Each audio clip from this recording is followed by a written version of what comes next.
Here we are. We're at the Jerusalem City Hall, on one of the most famous streets, Jaffa Street, where among other things there's a free piano that's available in a few different public places here in Jerusalem and other places, which is part of the explanation I'm going to give. This is of course a courtyard here, where it's basically a park with a beautiful place to sit over there, lit in trees. There's water fountains everywhere, including right over here, and a great surprise that there's even water fountains for dogs. Now, this might be something that people would expect to see, but believe me, this isn't understood, as one would say. This isn't something you can take for granted, that in public places, especially places that are as ancient as Jerusalem and yet as modern as the City Hall, and as diverse as one can see by the video I'm taking of the amount of different kinds of people that are around here.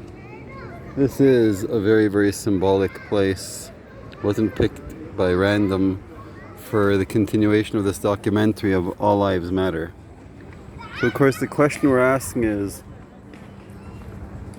which lives matter? Of course the answer is all lives matter, but the question is, in reality, somehow there's still some kind of arbitration, some kind of manipulation, that some lives matter more than others. There's places where you can hire people for $1 a day or less, and they'll be willing to sacrifice or risk their lives in order to perform whatever task it is, in order to send money home for their family, because obviously if they're risking their lives, if it's a suicide mission, whether intentionally or not, obviously the money isn't going to be spent by the person earning the money, and whether it's for $1 or $1 million, whether it's going to war, whether it's soldiers for hire, or whether it's other dangerous jobs, whether it's people raising their children to be suicide bombers or other kind of freedom fighters. And I'm not judging at the moment, I'm just saying that the fact that all lives matter, it's not a given.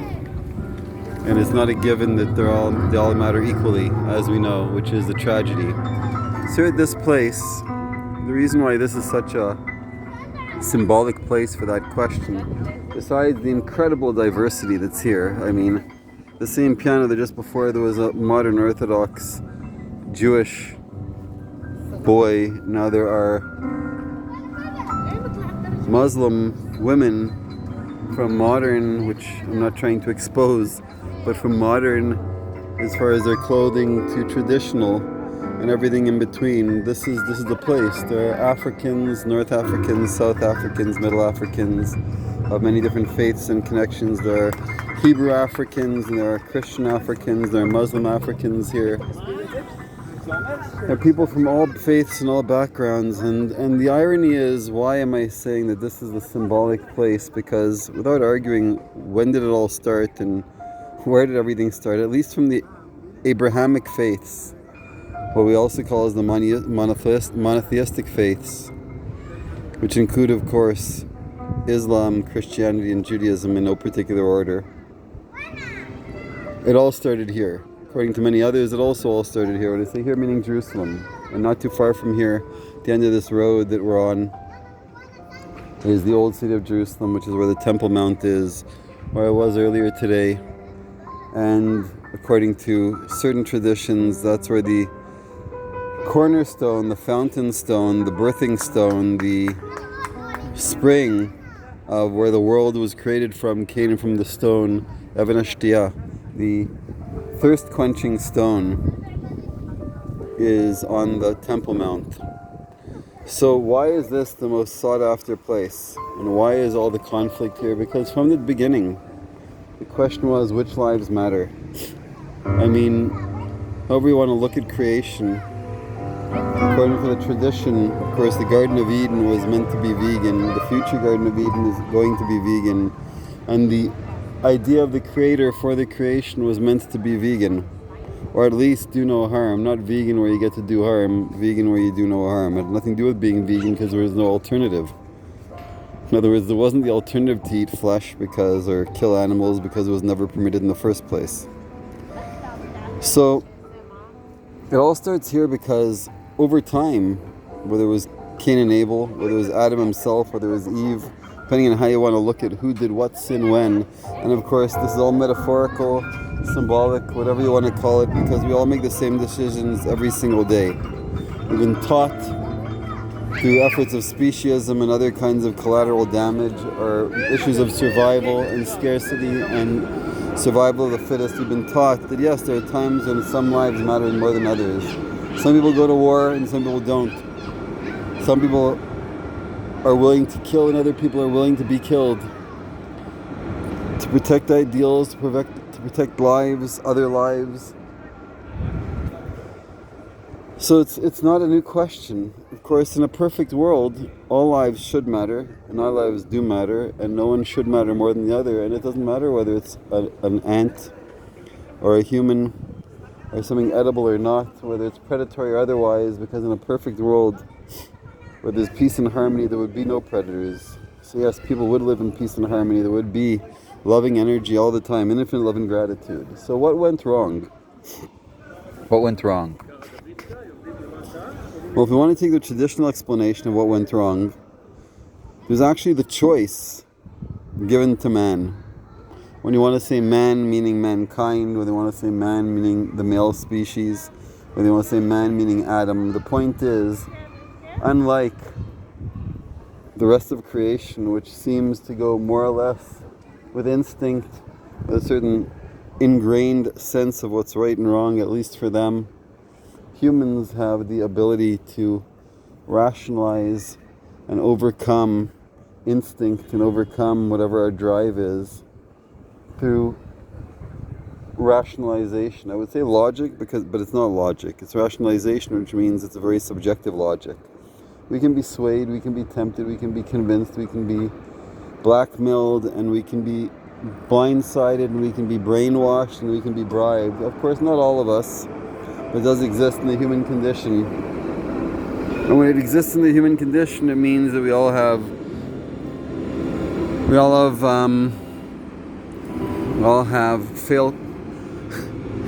frailties and imperfections. Wasn't the word I was looking for, which is why I had a minor pause there. But I also wanted to take a new video of the new person at the piano keyboard, which reminds me of another element of the song, of the question, which lives matter. The famous Tug of War album by Paul McCartney, where he teamed up with Stevie Wonder and sang the song Ebony and Ivory. And that's been for me a very, very, very historical and also anthem-like song and reminds us, of course, here we are with the piano keyboard. We just saw it with our own 2 eyes, the video that I'm taking live that has not been deep faked, photoshopped or otherwise. It's the same piano here at Jerusalem's City Hall, which is one of the most contested places in the world from the beginning of time. Probably more blood has been spilt, more people have killed, more regimes have changed on this particular city than anywhere else, I think, in the history of mankind.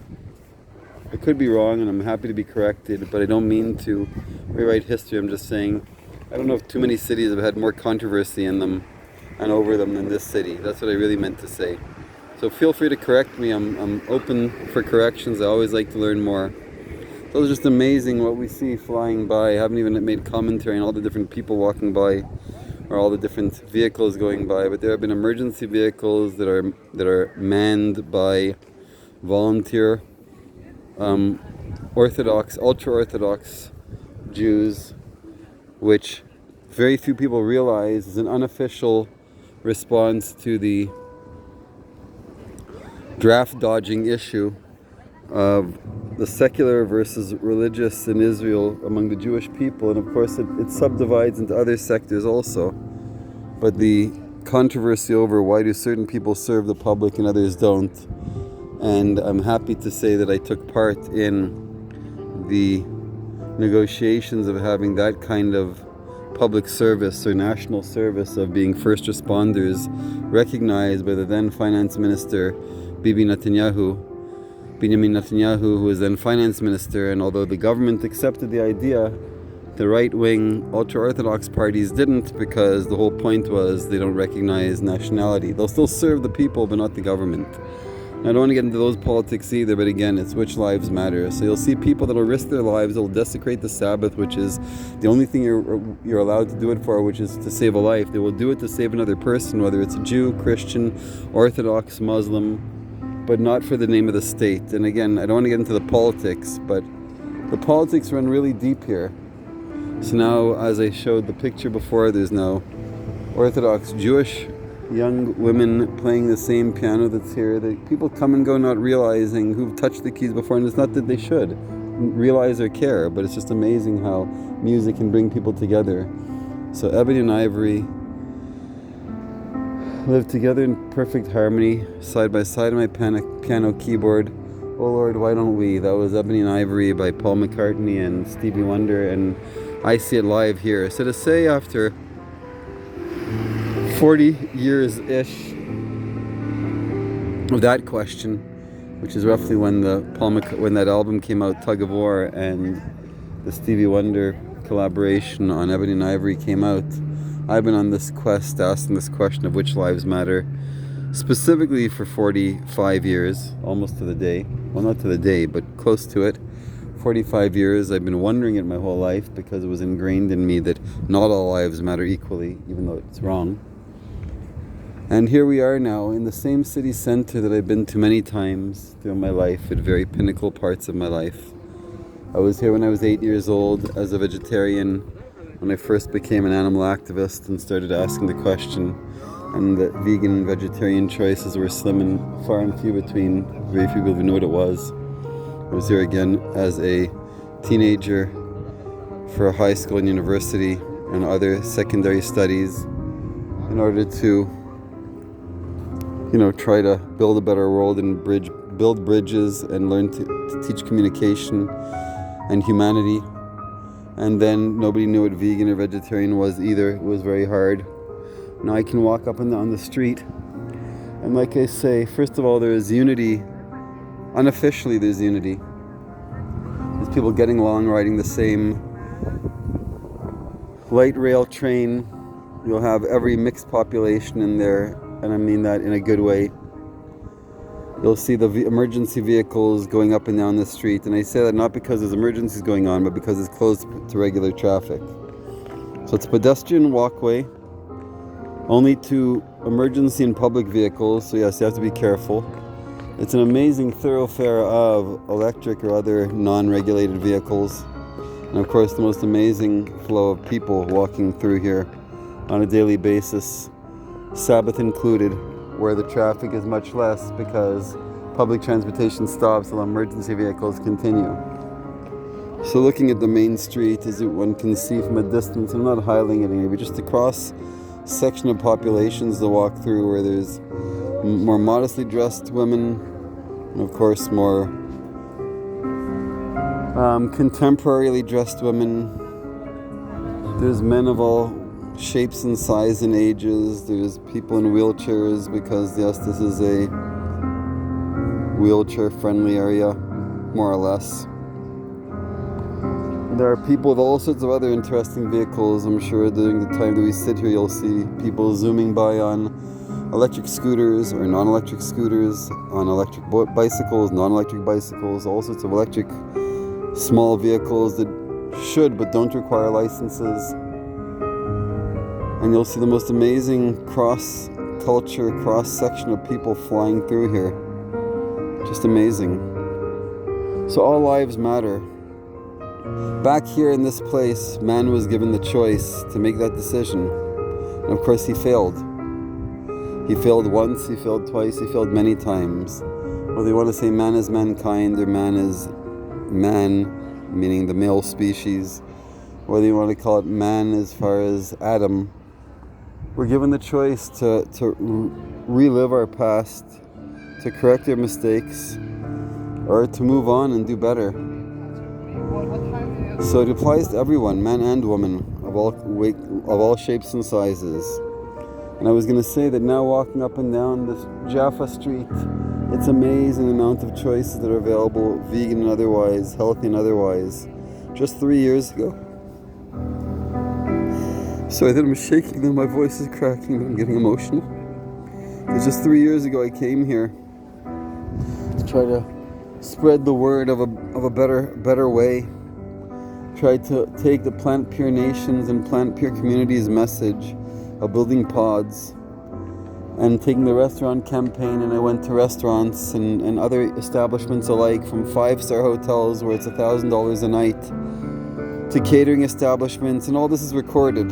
You can check it out because I documented everything. But on the street alone, I literally had to lay down on the railroad tracks of the same light rail that you see going here. I had to lay down on the railroad tracks just to motivate people to stop and to take notice. I was giving them free food, free, healthy, delicious, vegan food, but it took lying down on the tracks to motivate people to stop. And on the same street, in the same locations, well, not in the exact same location because one of them became a clothing store, but in the same locations around another place where I've worked, there's vegan options left, right, and center. Other place where I visited, vegan options coming out of people's wazoo.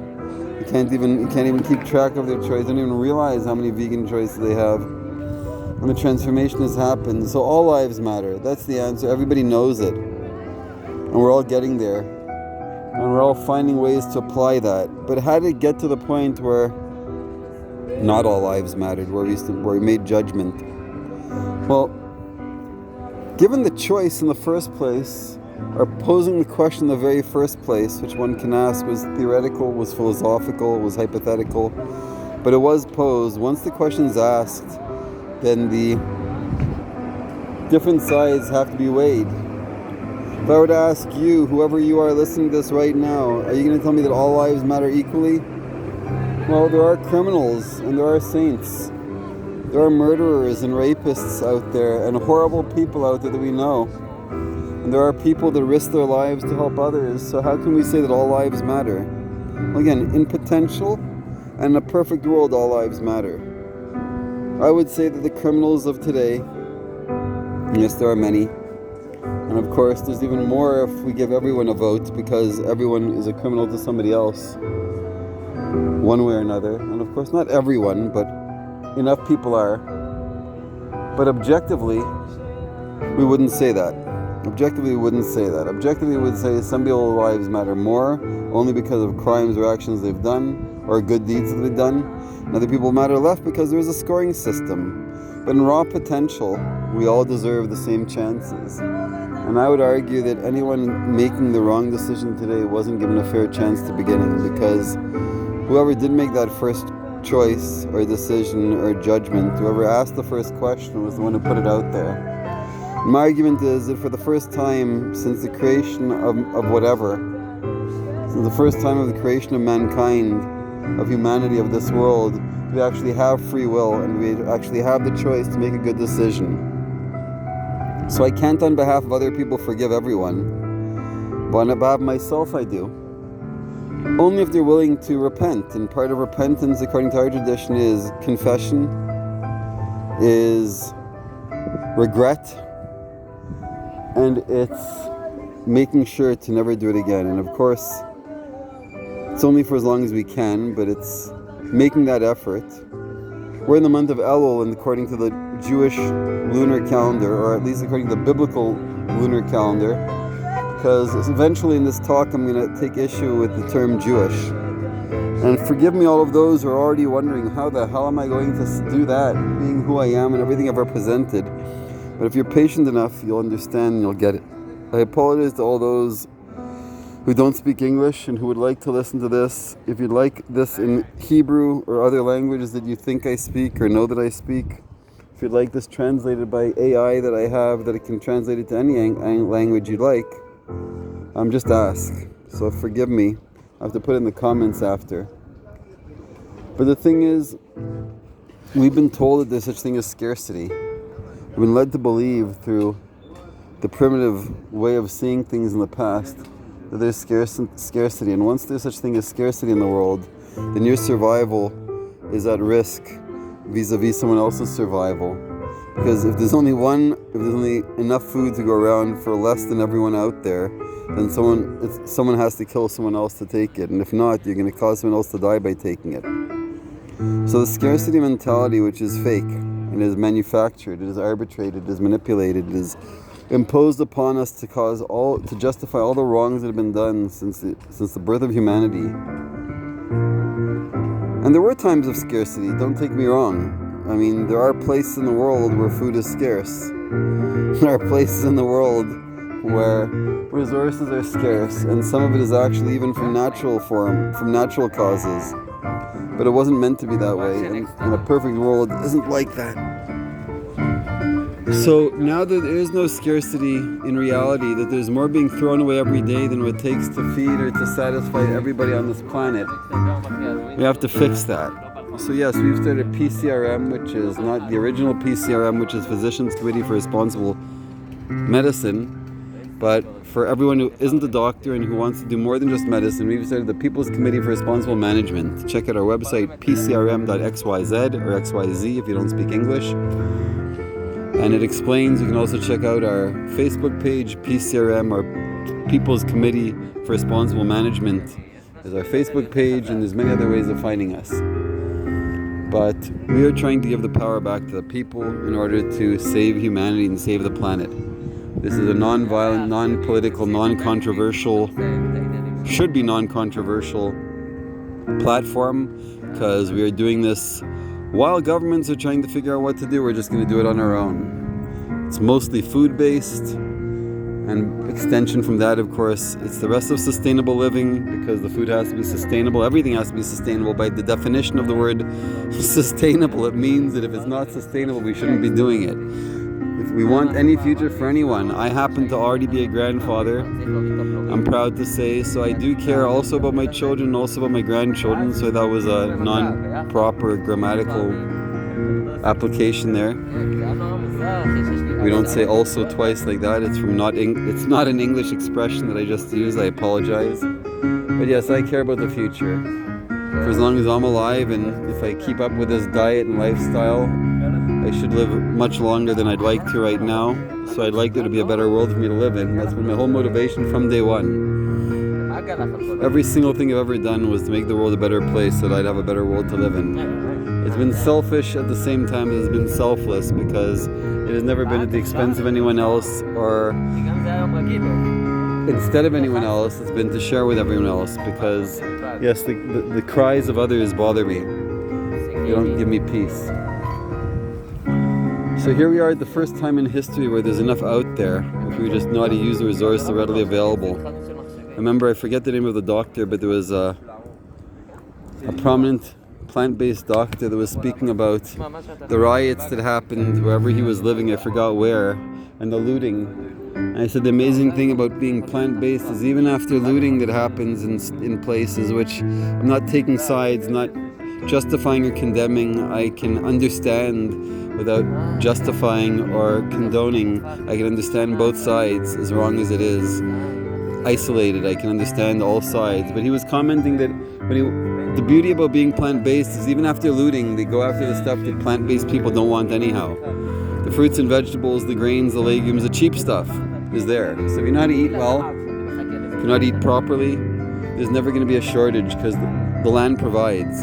I've been living mostly for the last couple of weeks off of public fig trees that nobody seems to care about, that are abundant, that are fruitful, that are healthy, and that with the little that I eat, 3 to 4 figs a day have been enough to sustain me, with a little bit of water here and there, of course, and whatever else I'd supplement it with, which sometimes has been nothing. So not to get off course, the whole question is which lives matter? And the answer is, of course, all lives matter. We have an opportunity for the first time ever to correct those wrongs. I'm here in Jerusalem, as I said, in the most incredible point of intersection of all life. Of course, most life, not all life, but representations of life. And my father, the Dr. Goldstein, the new Dr. Goldstein, who became a doctor in order to write a book that would have the name doctor put on it to give him the credibility of a person who's not just saying it, but he wrote a book to explain what went wrong with the Balfour Declaration. I'm bringing that as an example because on so many levels, in so many ways, it's the root cause, an example of the root cause of all what's wrong in the world today. But of course, it's an example of it, because who was Lord Balfour? Who the heck gave him the right to decide the fate and the future of this land and the Middle East on a whole, which at that time didn't have boundaries or borders or country names, and all the countries in the Middle East name now, even if they existed in the past and there are different names or cultures, they are not the boundaries that exist today. So just accept that as a fact. I'm not saying that people don't have a right to exist, but when the Turkish Empire, when the Ottoman Empire was in the Middle East, there was no Iran and Iraq. There was no separate country of Turkey, a little small place next to Lebanon. There was no Lebanon, there was no Israel. There's no Jordan, there's no Syria. There are historical and biblical accounts of a country named the other side of the Jordan River. There are biblical accounts of a country named Egypt. And there were empires, but the map that exists today is a relatively new concoction. Now, part of the dirtiest secret that people don't know, unless you read my father's 773 pages that he explains this, it's basically that Balfour double-dealed. They didn't expect there to be so many survivors of World War II and so many people claiming the rights of the deals that Lord Balfour promised to the British, to the Muslims and to different groups of Muslims, to the Jordanian, to the Hashemite kingdom of Jordan, and to other kings and sheikhs and chiefs. And here we are looking, there are Filipino, whether they're tourists or whether they're foreign workers, either way, they're part of the culture here, an integral part of the culture here, also inspired and innovated by Benjamin Netanyahu, when he was finance minister, bringing foreign workers to replace the Palestinian foreign workers that were starting the intifada, the first intifada, or continuing the first intifada, became a labor crisis here. The first intifada, by the way, in case people don't know, was actually a labor strike. It was a labor strike that shut down the whole country in order to demonstrate that they have the power to do so. It led then to bringing foreign workers. It became an economic crisis in Israel because at least the Palestinians on a certain level would spend the money within the certain geographic boundary of Israel more than foreign workers would send their money back home, which again, which lives matter? Whoever works cheapest, they matter the most. I mean, sad but true. So back to Lord Balfour. So he double-dealed. Very simply promised the same land to the Palestinians and the same, which didn't exist. He promised the same, but to different people who, because the British called the land Palestine, anyone who had lived here before, be Palestinian. My mother, God rest her soul, she was born in the country of the British Mandate of Palestine before the States, so she too was a Palestinian who left the country and came back to the new state of Israel after it was formed. So she was a new immigrant, born in Tel Aviv in Palestine, who became a new immigrant to the new state of Israel. Now, again, I'm not claiming rights more than anyone else. I'm just explaining the irony and the paradox of everything. And it's all politics. So, on a certain level, it's only Lord Balfour and the whole Balfour Declaration and the whole double dealing that didn't make sense and couldn't work, that caused all the problems, the original political problems in the Middle East. As far as the religious conflicts, those go way back. And again, it's a question of which lives matter. If you look at the biblical story of Abraham, well, he had two sons. He did have a son, Ishmael, and he did have a son, Isaac. And Ishmael was his firstborn, but according to the versions of the story that say that the land was not promised to Ishmael, well, there you go. Ishmael did get a lot of other land, which should be compensation, but I'm not getting into that argument. There's enough land and food and resources to go around for everyone. It's the politicians who are creating scarcity. Previous videos I made, in fact last week if I'm not mistaken, that I made showing the seeming desert, the emptiness of land not far from here. This is one of the most densely populated cities in the world, where people live in hovels, people live in holes in the ground. I've lived, I've spent, I still do, and I've been in the past, spent in the craziest places that are called apartments, and yet 20 kilometers from here, less than 20 miles from here, and I'm saying that because 20 miles will take you 32 kilometers, but I'm saying with not a very far trek from here, there's empty lands. Empty lands because it's in dispute, empty lands because different people have claims, empty lands because it's arbitrated that way for security zones. But there's a lot of empty land, a lot more empty land than occupied land in this tiny country called Israel. And it is insane. And this applies to the whole world. The whole world we've created prisons, penal colonies called cities, where people have to live in order to survive, where people have to work in to feed the people who have to live in order to create a class society and a caste society that makes it that no one can live well, because the better off have to live and be served with the less well off. Less well off have to work there as slaves because it's the only place to get a paying job. Remember, as a child, we went on a class trip to Washington, D.C. in 8th grade, I think it was, from Toronto. And it was insane to see the difference between during the day Washington, when the politicians and the wealthier were around, at least to work, and at night when all the wealthier went to Maryland at the time and left the working class to be in D.C., just leaving the insane amount of crime. It was overt. I remember seeing when we parked our school bus or our chartered bus for our class trip to go somewhere, and we witnessed in front of us a car getting its wheels and tires stolen right in front of us. Got jacked up, the wheels and tires being stolen. I didn't say anything, we didn't say anything, because I don't think any of us, being from Toronto and being from the relatively closed communities that we were all from, ever saw this in Toronto.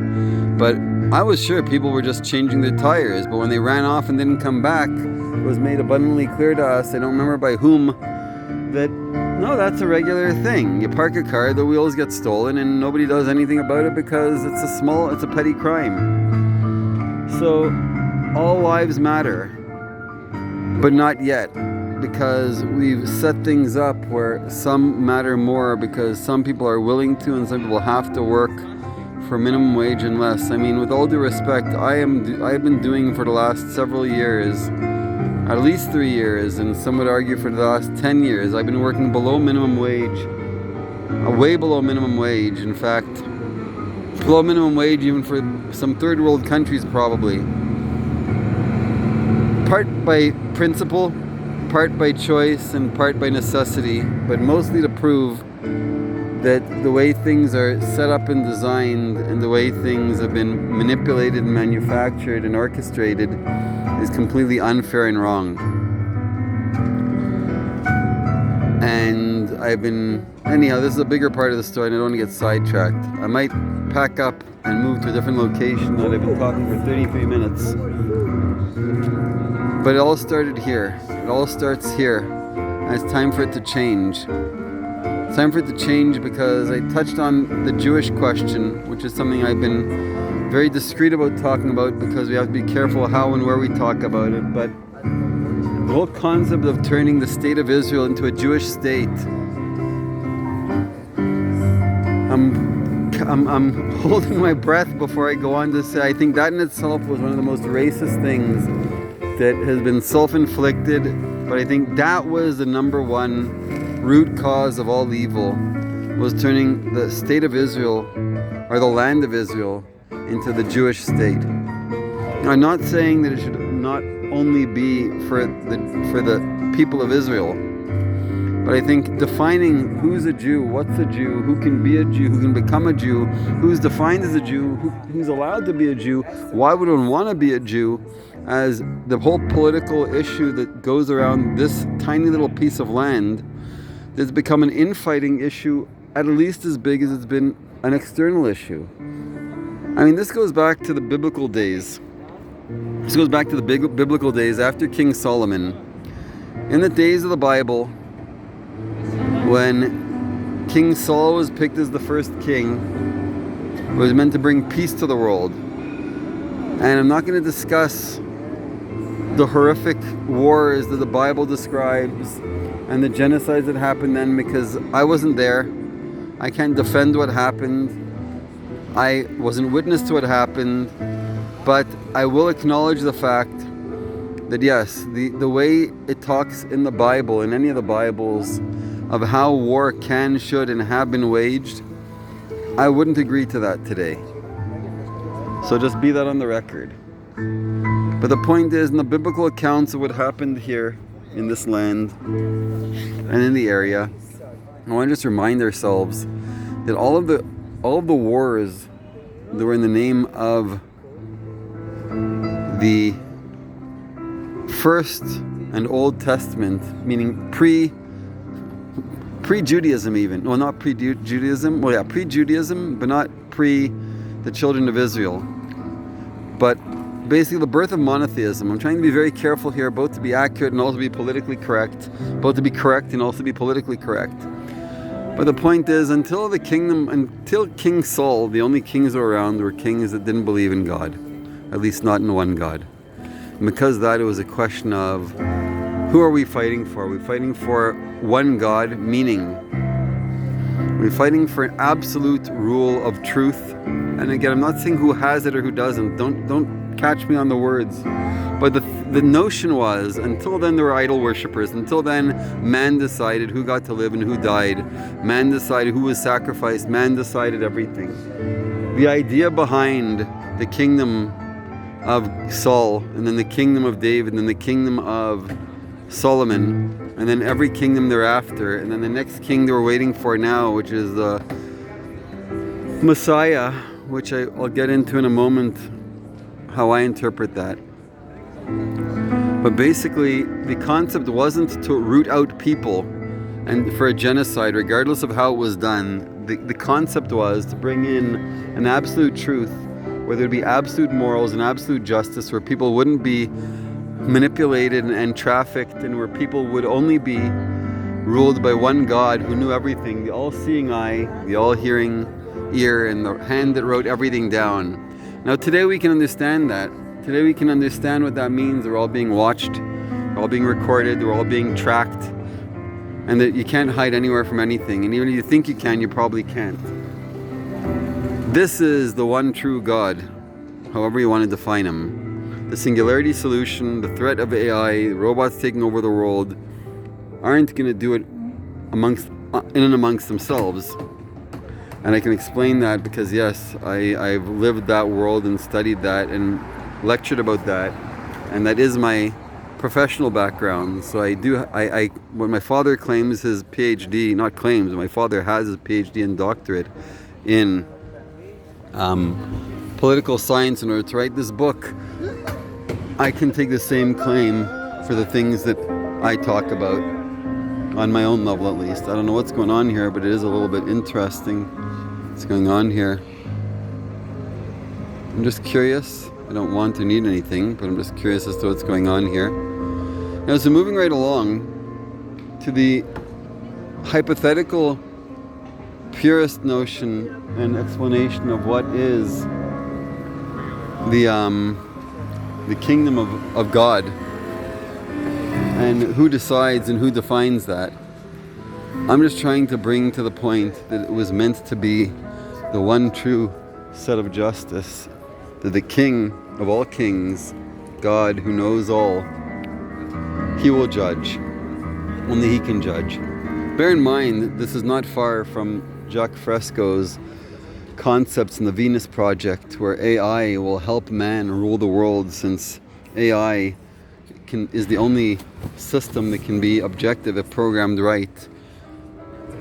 Strangely enough, I agree and I believe it, and I concur, because I have used my algorithms and worked on algorithms with quantum intelligence called Chi, quantum intelligence, which has been proven that it can offer true and fair and honest objective judgment when is given the concept of all lives matter, do no harm. In other words, there is an option today. It took until today, but there is an option today. So I'm going to be walking down the street now. Forgive the bumpiness, but I need to change the scenery. We're going to see more,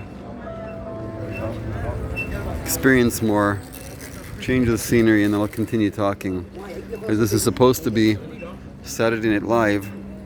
It is. Normally I would start at 11. I don't even know what time it is, so I might have to start and stop again, or stop and start again.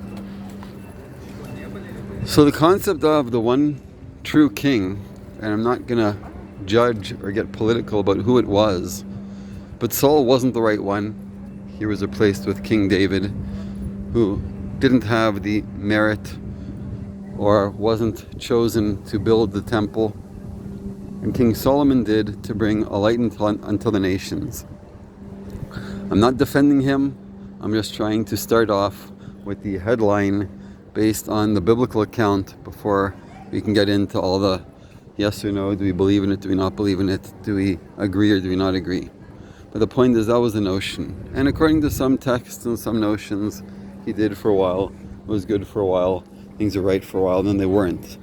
The point I wanted to get at was that in subsequent generations, as is taught and brought down in the books of Kings in the Bible, there was eventually a split between the people of Israel, between the kingdom of Judah and the kingdom of Israel. Yeah. And that was the beginning of that first exile after the people had become a people. So that was the first exile. At that point, because what was considered righteous was in Judea, was in the biblical territory of Judea, and since the tribe of Judah historically and biblically is the lineage that is chosen as kings, and again, can and will and might things change, it's not up to me, but it can. But the point is, the kingdom of Judea was a symbol, one of 13 tribes. I'm saying 13 because we all talk about 12, but there's actually two ways of counting the 12 tribes. They're the 12 children of Jacob, of Israel, and one of them was Levi, another one was Joseph. Now later, when the land was apportioned, Joseph, as a reward for being the firstborn son to Rachel and Jacob's favorite, he got two portions through Ephraim and Manasseh. So the 12 tribes, from a heritage, from a historical, from a territorial, and from a political side within the land of Israel and the people of Israel, there were 12 tribes, as if to say 12 parties, one could say, because they were all separate, had different missions, different lands, different jobs, different commandments even on a certain level. And then the 13th tribe, which is the other child of Jacob, of Israel, as his name was changed when he fought the angel. The 13th child, which is not in order, but the one missing, is Levi, which is the priestly, it's where the priests come from, and the public servants, the Levites, they come from, which traditionally I am, from my father's side, a descendant of. And to be called a Jew, with the distinction of forgetting that I am from a tribe of Levi, is almost discriminatory. To take this land 3,000 years later, give or take, and to decide that the other 12 tribes of Israel do not belong here because this is a Jewish state. Unless you are Jewish, you cannot become a citizen here. You cannot stay here. You can be thrown out even if you're third generation. A dear friend of mine is being threatened. His whole community is being threatened with thrown out of the community, out of the state, because he's officially not recognized as being a Jew, despite the fact that nobody denies that he is a good citizen. The whole community is model citizens, model people, born in the land, serve the land, follow the rules of the land, are exemplary citizens, but because of a technicality, they are not allowed to stay. And a strange parallel thing, I've been through the same thing more than once myself, and when I tried to move back here 20 years ago roughly, we were denied entry because I couldn't prove my Jewishness either. Not enough according to the then criterion of the state. The loophole that let me stay was the fact that, as I mentioned earlier, my late mother was born here. So it gave me a different kind of right of return. Not a right of return, I was born a citizen of the land against my knowledge and against my will. So on my ID, my government issued ID, where it says nationality, which really means religion, I have asterisks because although they don't want to put that I'm a different religion, they will not acknowledge that I'm a Jew. Now, the interesting thing is that I in a strange way actually appreciate that, because it helps me focus and deal with the same issue that I'm mentioning, which is I don't want to be called a Jew. I cannot subscribe to and follow the rules that are meant for Jews, both because they don't apply to me and also because they don't work for me. I mean, part of that is, if we talk about the fact that the tribe of Judah is the tribe of kings, obviously not every Jew can be a king. In other words, there can only be one at a time. Now, there can be mayors, and there can be politicians of different levels, and there can be leaders on different levels, and there can be government donors and group leaders and NGOs and not-for-profits. You can be a leader without being the king, and there is hierarchy. And there is a notion that that is reserved for the tribe of Judah, whatever that means. Whether one can become a Judah, well, yes, there is that notion of conversion. Not notion, there is the process and concept of conversion. The question is, what does that mean? I'm wondering if it meant in the time of the Bible, when there was more than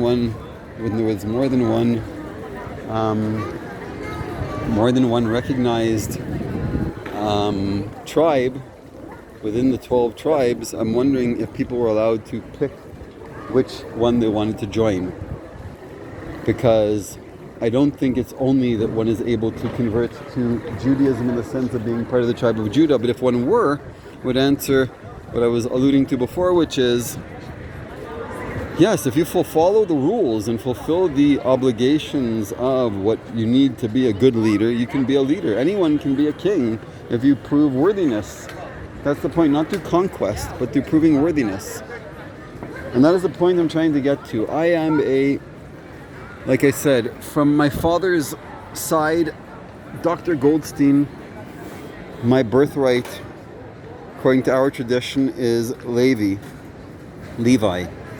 In this week's Torah reading, it expressly mentions that a Levi, has no part of the land. They are public servants, which is why I've never been able to avoid serving the public, whether it's been as a volunteer, as a community leader, or whatever it's been. Even when I don't want to be, I get pulled out of retirement. When I want to run companies, I am not successful in running them for profit, only running them for getting the message out and getting the mission accomplished, but not sustainably for a business, because I don't want to rule people. I don't want to own or dominate things. I want to teach by example. So I believe that the problem is, and I'm making this as a declaration, with a few weeks to go, just over 3 weeks to go until the Jewish New Year, which again, I shouldn't say Jewish, till the Israeli New Year. I'm going to try to fix that and correct myself. According to the Hebrew Bible, the Bible of Israel and the children of Israel, the New Year starts with the month of Tishrei. That is in just over 3 weeks. On the 7th of September is the first day. It starts at the 6th at night. We consider the Day of Judgment. That is the day that Adam was created according to our tradition, and it doesn't make a difference. But for the point of symbolism and for the point of focus and direction and intentions, it makes a big difference. And this is the time of repentance in our calendar, because it's upcoming the Day of Judgment. We get judged every year on the anniversary of the creation of Adam, which means that 6 days before that, according to just the symbolic tradition, which means 2.5 weeks from now is the beginning of the 6 days of creation, which means now is the time of chaos and confusion that came before that. Anybody witness any chaos and confusion? I do. So we have to wake up now. Our tradition tells us that the heralding of the Messiah, the heralding of the redemption, will most likely happen on a Saturday night. So I hereby declare that I'm announcing the redemption. I'm officially, unequivocally announcing the redemption. And how the heck do I have permission to do so? I have permission to do so because I can, because I am me. And what right does that give me? I'll explain in a minute. It's a very interesting area, as you can see, just by the cross-population of people walking around here. It's a place that when I was here as a student, I was warned against coming to. Bad influence, bad things. I don't know what's going on down there, but something's going on down there. There's macrame on trees here. Makara Shama. No one knows what's going on there, but it's attracting a lot of attention. Well, maybe it's the Messiah. I sure hope so, because anything else that garners this amount of attention is usually bad. So, I'm saying that I have the right, the nerve, the audacity, and whatever else you want to call it, to herald the Messiah because I believe it's within our control. It doesn't have to be universal for it to work. If the last few years, and especially 2020, the hindsight of 2020 has taught us anything, it's taught us that we can live in very different realities occupying the same space, and it doesn't have to be a contradiction. Meaning it doesn't have to be that your reality can't coexist with mine. They're total contradictions as far as explaining them, but not how they can coexist in the same space. I'm just going to flip around the camera because I'd like to see what's behind me. Nah. Anyways, I'm going to wrap this up soon because I've been talking for an hour. But I'm explaining that the redemption, at least according to many opinions, many faiths, and according to the one I'm embracing, is something that you can bring upon yourself. And if it's good enough for you, if somebody else doesn't want the redemption, let them not have it. That's okay too. So I believe it's time when anyone can make the next positive choice. My whole life I've been working on this. The fact that you can pick up a smartphone, you can pick up a device, you can pick up whatever your personal assistant might be at any given time and say, hey Google, hey Siri, hey whoever the heck it is that you talk to, what can I do now to bring my redemption? What can I do now to bring a better world? They're saying there was a stabbing. They're saying there was a stabbing. Interesting. They're saying there was either an attempt of a terrorist attack or there was a stabbing. This is bizarre.